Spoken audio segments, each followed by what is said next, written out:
Guys, it's Wounded here, back with another settings video, and it has been a while guys for the settings, but I feel like these settings are very good. That's why I'm showing you them. I wouldn't show you them if I didn't feel like they were good. And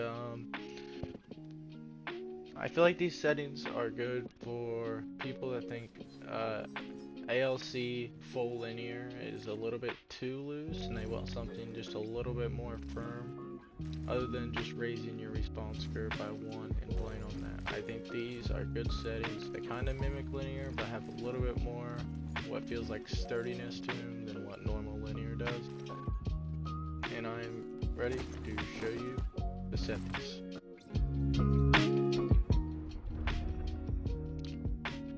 Anyway guys, this is the gameplay settings. We're going to go in order from gameplay, controller, video, and audio. We're going to start off with interact prompt style. I have this on compact. Basically lets you see less of the items that are on the ground, like you see less of the information about them. Button hits, it turns off your buttons down at the bottom that say like L1 for your tactical, L1 and R1 for your ultimate. It turns that off so you don't see them. Crosshair damage feedback, I have the X off because from far away I felt like I couldn't see people as easy when tracking them, because the X was basically just blocking them when I was shooting them, so I turned that off so I can see people easier and it's less of a distraction in fight. Damage numbers, stacking, I'm pretty sure that's normal. Faded through ping, I have this off. I have this on faded because I wouldn't see people whenever somebody pings, and it basically just makes it easier to see people through the ping.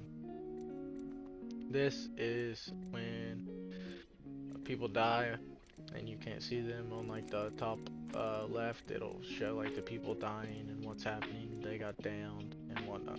So leave that on so you can see that. Minimap rotation, I have this on. This is personal preference. Auto weapon cycles, personal preference. Auto sprint, turn this on controller at least, because you don't want to be switching your toggle sprint on and off. You just don't want to do it, trust me. It's way better and more efficient. Double tap sprint, leave this off please. Why?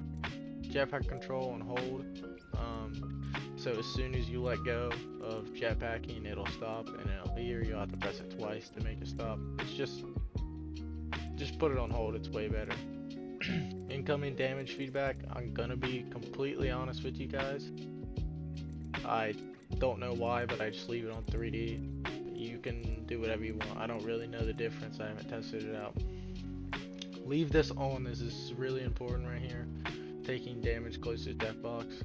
This means if you're holding square on a death box and you're wanting to loot, if somebody were to shoot you at all, it will immediately kick you out of that box and you won't get, say, like an armor swap you need. Very crucial, leave this off. All this is personal preference. I have this personal display on so I can see what my FPS is and what my ping is. That's literally all this does. If you want it on, turn it on. Colorblind mode, I have this on, but this is also personal preference because it doesn't really matter what you do. This basically makes your sight yellow. Some people run this colorblind setting, some people run off, some people run this. I like this because it makes your sight yellow, but just try them out and see if you like them. It's really all that matters. And that is it for the gameplay settings. We're gonna start out with the button layout on controller settings. I basically don't really change anything other than base. I play with 2 paddles on the back of my PS4 controller. This is equip grenade, and then this is map toggle. I have this on equip grenade because it just feels easy to me. That's why I have it on that. But obviously, if you don't like that, you can leave that as normal. Basically, everything else is normal, except that I have map on the left of the D-pad. These 2 are switched, that's it. And yeah, we're gonna head on to the stick layout. You should have this as default. All this should be default or whatever you want it to be. Survival slot so I can inspect my heirloom. That's literally it. You want no time on your L2 and R2 because you want you to be be able to, as soon as you press it, it'll fire. So I have this on none. If you have this on higher or moderate, it basically takes longer for your buttons to respond to you pressing them to shoot.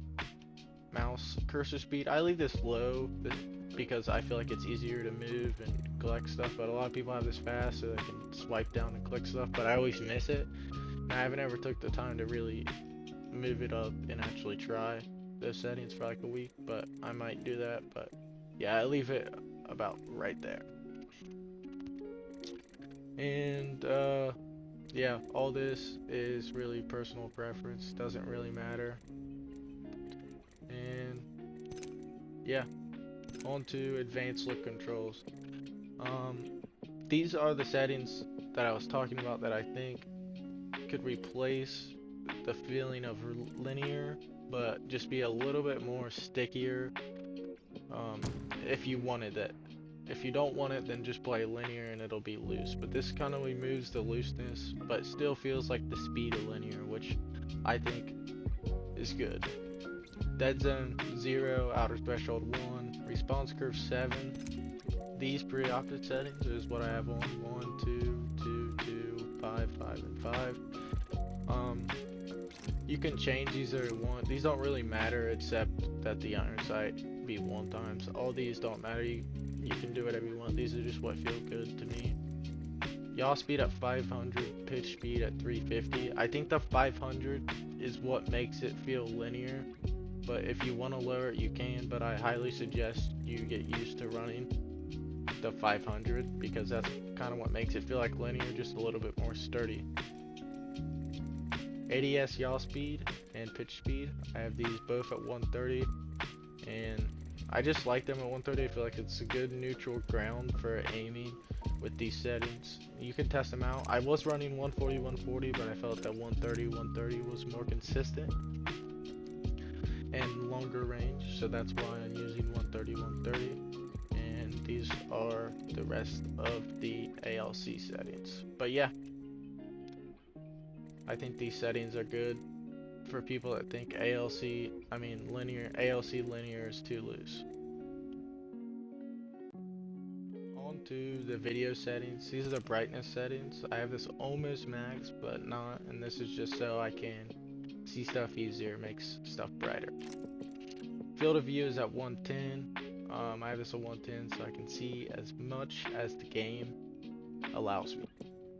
FOV ability scaling, I have this on disabled because it basically increases your FOV whenever you are using a speed character as like Octane, or uses an ability that increases your speed.